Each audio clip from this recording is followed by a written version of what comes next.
بسم اللہ الرحمن الرحیم۔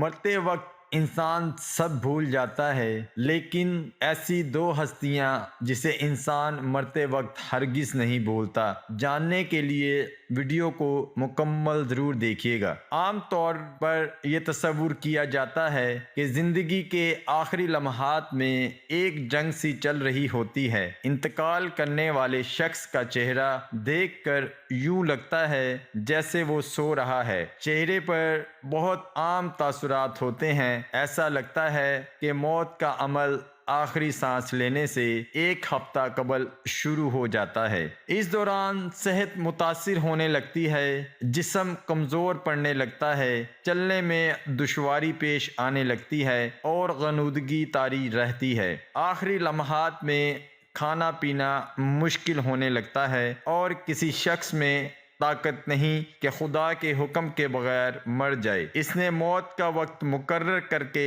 لکھ رکھا ہے، اور جو شخص دنیا میں اپنے اعمال کا بدلہ چاہے، اس کو ہم یہی بدلہ دے دیں گے، اور جو آخرت میں طالب ثواب ہو، اس کو وہاں اجر عطا کریں گے، اور ہم شکر گزاروں کو عنقریب بہت اچھا صلہ دیں گے۔ سورۃ العمران۔ مرتے وقت انسان کے دل و دماغ سے ہر چیز نکل جاتی ہے، سب کچھ بھول جاتا ہے، اپنا مال و دولت، محل، عزیز و اقارب، رشتہ دار، سب کچھ بھول جاتا ہے، مگر مرتے وقت انسان دو لوگوں کو بہت زیادہ یاد کرتا ہے۔ دو لوگ ہرگز نہیں بھولتا، ان کو سامنے بٹھا کے چیخنے کی کوشش کرتا ہے، ان کے غم میں رونے کی کوشش کرتا ہے، مگر رو نہیں پاتا۔ حضرت مولانا جلال الدین رومی رحمۃ اللہ علیہ فرماتے ہیں، میرے محلے میں ایک شخص زندگی موت کی جنگ لڑ رہا تھا،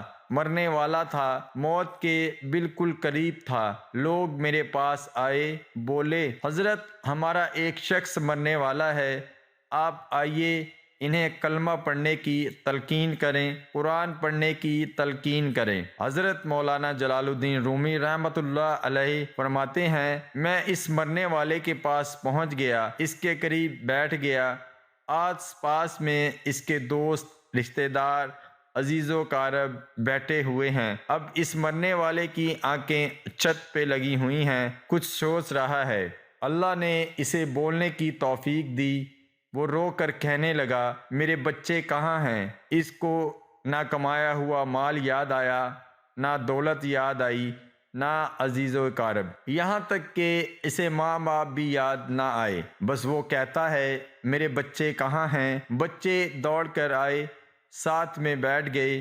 پھر کہتا ہے، میری بیوی کہاں ہے؟ بیوی دوڑ کر آئی اور ساتھ بیٹھ گئی۔ اب کہتا ہے، تمہیں دیکھ کے میرا دل رو رہا ہے، سوچ رہا ہے کہ میرے مر جانے کے بعد میرے بچوں کا کیا بنے گا۔ انسان جب مرتے وقت بچوں کو دیکھتا ہے، اللہ تعالیٰ جب اسے دیکھنے کی توفیق دیتا ہے، ہمت دیتا ہے، جب آخری بار بچوں کو دیکھتا ہے تو وہ یہ بھول جاتا ہے کہ میرے مرنے کے بعد میرا کیا بنے گا۔ یہ سوچتا ہے کہ میرے مرنے کے بعد میری اولاد کا کیا بنے گا۔ میرے مرنے کے بعد پتہ نہیں میرے ان بچوں کا میری طرح کوئی خیال رکھے گا یا نہیں۔ اس کی آنکھیں رو رہی ہیں۔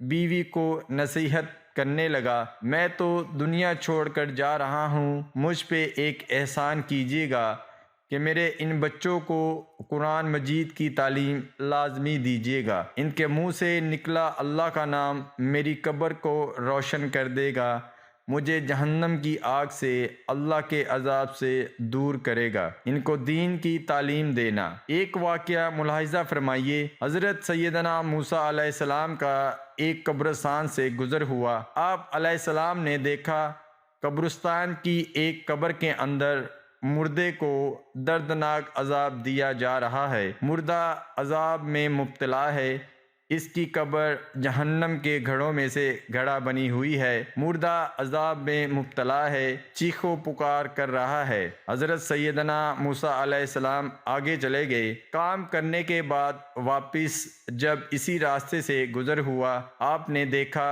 وہی جہنم میں جلنے والا شخص جس کی قبر میں عذاب دیا جا رہا تھا، اب وہ شخص جنت میں ٹہل رہا ہے، اس کی قبر جنت کا باغ بنی ہوئی ہے۔ آپ علیہ السلام نے دونوں ہاتھ اٹھائے، عرض کی، میرے مالک، تھوڑی دیر پہلے میں یہاں سے گزرا تھا، یہی قبر جہنم کے گڑھوں میں سے گڑھا بنی ہوئی تھی، تھوڑی دیر کے بعد یہ جنت کے باغوں میں سے ایک باغ کیسے بن گئی؟ اللہ نے فرمایا، موسیٰ، یہ شخص جب مرا تھا، مرنے سے پہلے اپنی بیوی کو حاملہ چھوڑ کے مرا تھا، بیوی کا ایک بیٹا پیدا ہوا، بچہ آج چھوٹا، کل بڑا، تھوڑا سا بڑا ہوا تو اس کی بیوی بچے کو مسجد میں بھیجا، معلم صاحب نے اس کے بچے کو بسم اللہ الرحمن الرحیم پڑھائی، جب اس کے بچے نے بسم اللہ پڑھی تو موسیٰ، مجھے حیا آئی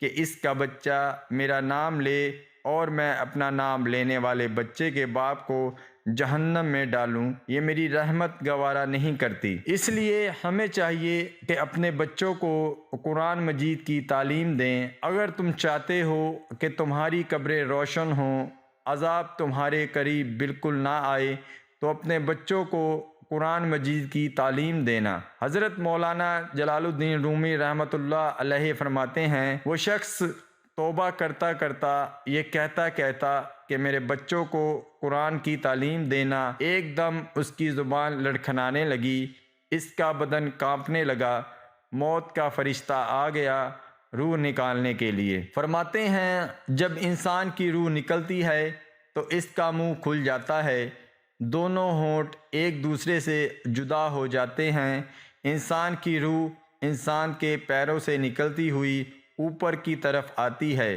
جب دل اور پھیپھڑوں تک پہنچتی ہے تو یہ وہ لمحہ ہوتا ہے، یہ وہ وقت ہوتا ہے کہ جب انسان زندگی میں پہلی بار فرشتے اور شیطان کو دیکھتا ہے، یہ وہ مرحلہ ہوتا ہے جب انسان کے ایک طرف شیطان اس کے کان میں غلط مشورہ ڈالتا ہے اور دوسری طرف اس کی زبان سے اس کے عمل کے مطابق الفاظ نکلنے لگتے ہیں۔ اگر انسان نیک ہوتا ہے، نمازی ہوتا ہے، عبادت گزار ہوتا ہے، تو پھر اس کا دماغ اس کی زبان کو کلمہ پڑھنے کی تلقین کرتا ہے، درود پڑھنے کی تلقین کرتا ہے، اور اگر انسان نیک نہیں ہوتا تو پھر اس کا جو دماغ ہوتا ہے وہ عجیب سے ہیبت کا شکار ہو جاتا ہے اور انسان شیطان کے مشورے کو قبول کر بیٹھتا ہے۔ جب انسان شیطان کے مشورے کو قبول کر بیٹھتا ہے، پھر کوشش کرتا ہے کلمہ پڑھنے کی، لیکن نہیں پڑھ پاتا۔ ناظرین، آج ہماری آنکھیں کھلی ہیں، آج ہماری سانسیں چل رہی ہیں، اس سے پہلے کہ یہ وقت گزر جائے، یہ زندگی کے لمحے میرے اور آپ کے لیے غنیمت ہیں، آخرت کے لیے کچھ اکٹھا کر لو، مرنے سے پہلے قبر کی روشنی بنا لو، معلوم نہیں پھر فرصت ملے نہ ملے، معلوم نہیں پھر یہ زندگی کے لمحے ملے نہ ملیں۔ اللہ پاک ہم سب کو عمل کی توفیق عطا فرمائے اور ہمارا خاتمہ ایمان پر فرمائے، آمین ثم آمین۔ ناظرین، کمنٹ باکس میں ایک بار اللہ کے 99 ناموں میں سے ایک نام ضرور ٹائپ کریں۔